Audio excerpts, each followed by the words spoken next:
Assalamualaikum warahmatullahi wabarakatuh. Saya Zadiatul Rahmah dari kelas PAIN akan menyampaikan materi sebagai was akhlak tasawuf.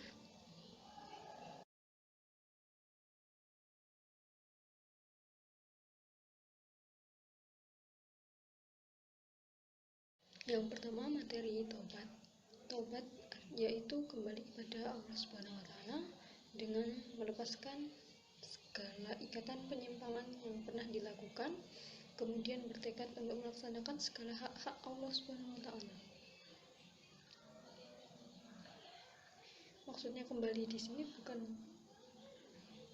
kembali dalam artian meninggal, tapi kembali ke jalan Allah.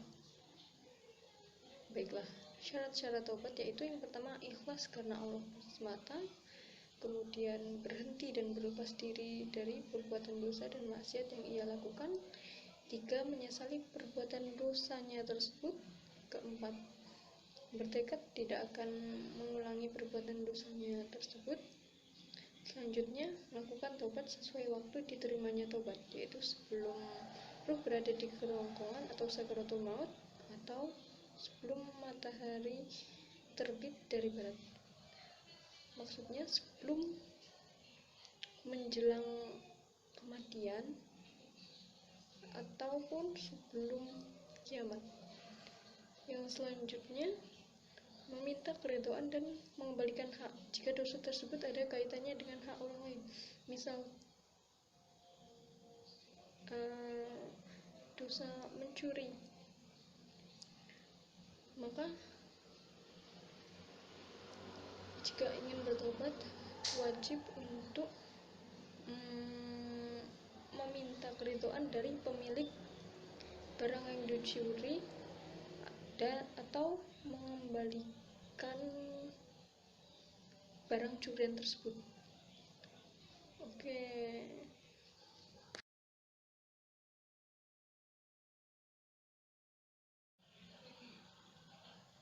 Membahas mengenai taubat, maka tidak bisa dipisahkan dengan pembahasan mengenai perbuatan dosa. Kenapa? Karena taubat itu merupakan suatu bentuk penyesalan atas dosa-dosa yang pernah dilakukan. Dosa itu ada berapa sih? Dosa itu dalam ajaran Islam dapat dikelompokkan menjadi 3. Yang pertama, dosa besar yang tidak terampuni. Yang kedua, dosa besar yang masih bisa diampuni. Dan yang terakhir adalah dosa kecil yang bisa terhapus karena rajin beribadah dan banyak melakukan kebaikan-kebaikan. Jelas sekali bahwa taubat ini merupakan hal yang wajib, bahkan sudah disampaikan di nas Al-Quran dan Al-Hadis.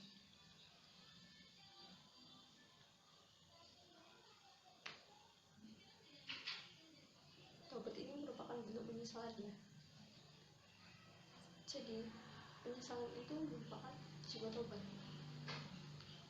Jika bertobat tapi tidak menyesal, apa gunanya? Kewajiban taubat harus segera dilaksanakan. Ini merupakan kewajiban yang harus segera mungkin dilaksanakan. Tak perlu diragukan lagi karena mengetahui keberadaan maksiat sebagai hal yang membinasakan adalah merupakan bagian dari iman itu sendiri.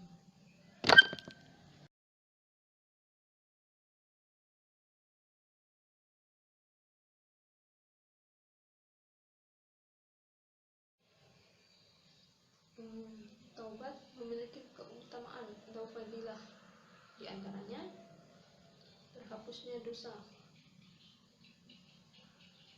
Jika benar-benar bertobat, melakukan taubat yang taubatan nasuha, insya Allah kemungkinan besar taubatnya diterima dan dosanya akan terhapus. Lalu selanjutnya, kejelekan diganti dengan kebaikan. Ini sudah jelas sekali bahwa jika kita kembali ke jalan yang benar, jalan yang lurus, kembali pada ajaran Allah Subhanahu wa Ta'ala, maka kejelekan-kejelekan yang kita alami atau kita dapati akan ganti dengan kebaikan. Selanjutnya membawa keberuntungan, dan selanjutnya yaitu jalan menuju surga. Taubat ini merupakan salah satu jalan menuju surga.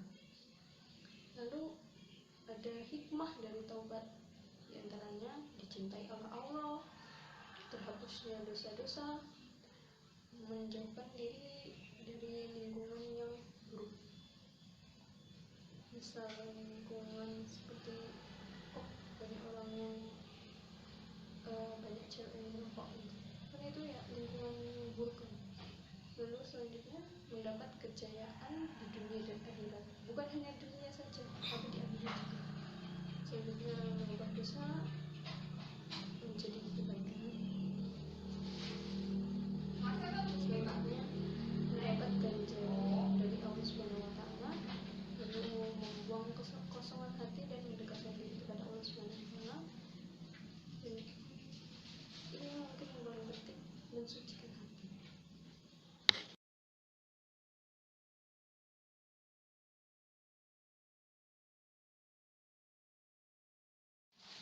Pembahasan berikutnya yaitu sabar dan syukur. Sabar itu apa sih? Sabar itu menahan diri dari segala sesuatu yang disukai dan tidak disukai dengan tujuan mengharap ridho Allah. Menahan diri dalam artian ini yaitu mengendalikan diri dari dorongan hawa nafsu yang cenderung negatif. Selanjutnya macam-macam sabar, yaitu yang pertama sabar dalam ketaatan kepada Allah Subhanahu wa Ta'ala. Karena taat itu butuh sabar, kita beribadah itu butuh sabar. Lalu selanjutnya sabar dalam meninggalkan kemaksiatan. Kemaksiatan itu banyak kok yang gampang dilakukan dan cenderung mengikat kita untuk melakukannya lagi dan lagi. Maka butuh sabar dalam meninggalkan kemaksiatan itu. Dan yang ketiga yaitu sabar dalam menghadapi ujian dan cobaan dari Allah. Jika kita tidak memiliki kesabaran untuk menghadapi ujian, misal saja ujian semester atau ujian hidup misal ekonomi kita kurang, kalau kita nggak punya sabar ya mungkin ibadah kita bakal terganggu. Lalu selanjutnya adalah keutamaan atau fadilah sabar.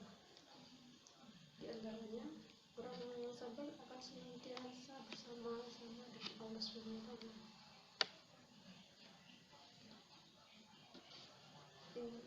Innallaha ma'as sabirin. Lalu bersabar adalah ladang pahala tanpa batas. Ini sudah jelas sekali ya. Lalu orang-orang yang sabar adalah orang-orang yang mulia.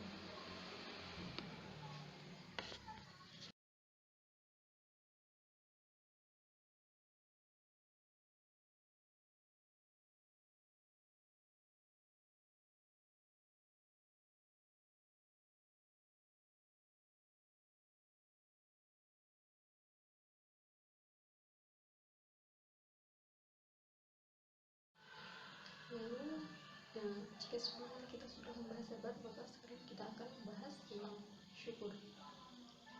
Syukur itu suatu sifat yang penuh kebaikan dan rasa menghormati serta mengagungkan atas segala nikmat Allah Subhanahu wa Ta'ala, baik diekspresikan dengan lisan, dimantapkan dengan hati, maupun dilaksanakan dengan perbuatan.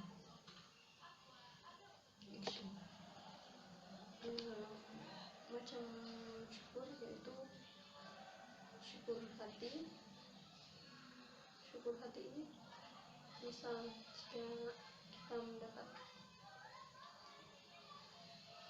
hadiah dari Allah, misal saja kita mendapat juara, maka hati kita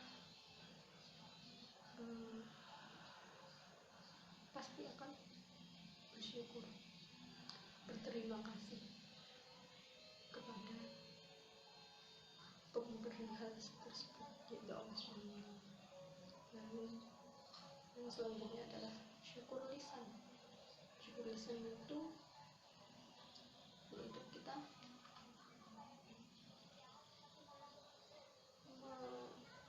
mengekspresikannya dengan kalimat terima kasih, alhamdulillah, dan lain sebagainya. Lalu selanjutnya adalah syukur perbuatan. Syukur perbuatan ini bisa menjadi bersedekah atas hal baik yang dialami, itu termasuk syukur perbuatan. Lalu keutamaan atau fadilah syukur, di antaranya menghilangkan kesusahan, menambah rezeki, lalu ditambahkannya nikmat, membuat hati tenang dan terhindar dari penyakit hati.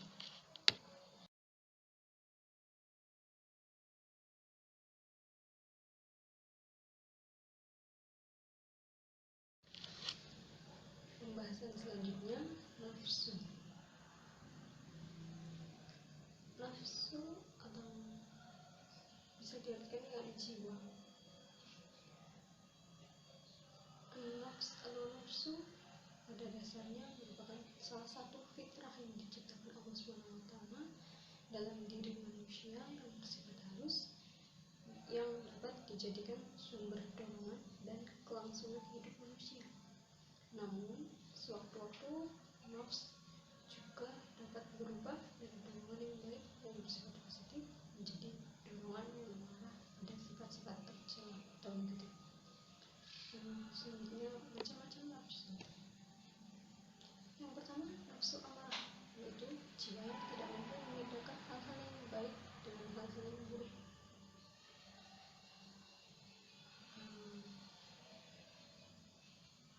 Banyak sifat tercela dalam nafsu ini. Sifat-sifatnya diantaranya yaitu kikir, dengki, bodoh atau jahat, sombong, keinginan yang besar untuk melanggar syariat, mudah marah atau ghadab, lupa kepada Allah, khianat, dan lain sebagainya. Selanjutnya, nafsu lawamah. Nafsu ini yaitu nafsu yang telah mempunyai rasa insaf dan menyesal sudah melakukan perbuatan buruk, tidak berani melakukan perbuatan keji secara terang-terangan karena sudah menyadari bahwa perbuatan itu tidak baik, tapi masih belum bisa membungkam keinginan hawa nafsunya.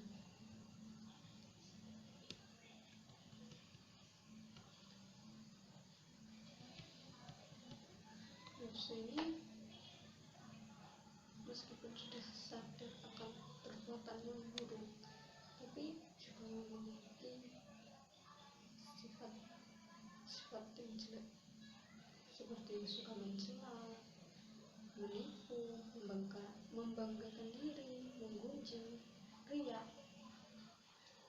berbohong, dan lain sebagainya.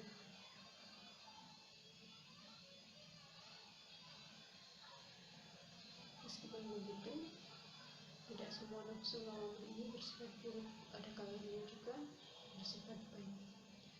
Karena nafsu ini juga bersemayam dari beberapa sifat terpuji seperti sifat iman, Islam, dan penyerahan diri terhadap qada dan qadar Allah. Selanjutnya, nafsu mutmainnah, yaitu jiwa yang telah mendapat tuntunan yang baik sehingga dapat melakukan sikap dan perbuatan yang benar, dapat menghindarkan diri dari kejahatan, serta selalu melahirkan ketenangan lahir dan batin. Nafsu ini telah mantap imannya dan tidak mendorong perilaku buruk. Nafsu mutmainnah, jiwa yang tenang.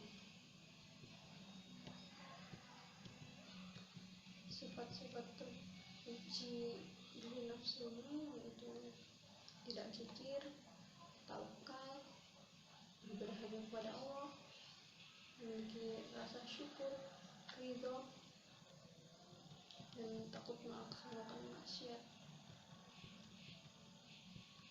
Lalu nafsu radiyah, yaitu jiwa yang selalu ridho dan merasa bahagia menerima apa saja dari Allah Subhanahu wa Ta'ala, sehingga selalu merasa bersyukur dan qanaah. Tingkatan jiwa ini telah ikhlas menerima keadaan dirinya. Sifat-sifat nafsu radiyah diantaranya zikir, yaitu ingat kepada Allah, ikhlas hanya kepada Allah, wafa atau menepati janji, wara menjaga diri dari perbuatan syubhat, apalagi yang haram, zuhud meninggalkan kesenangan dunia dan merasa cukup dengan hal yang halal walaupun sedikit, syik rindu kepada Allah.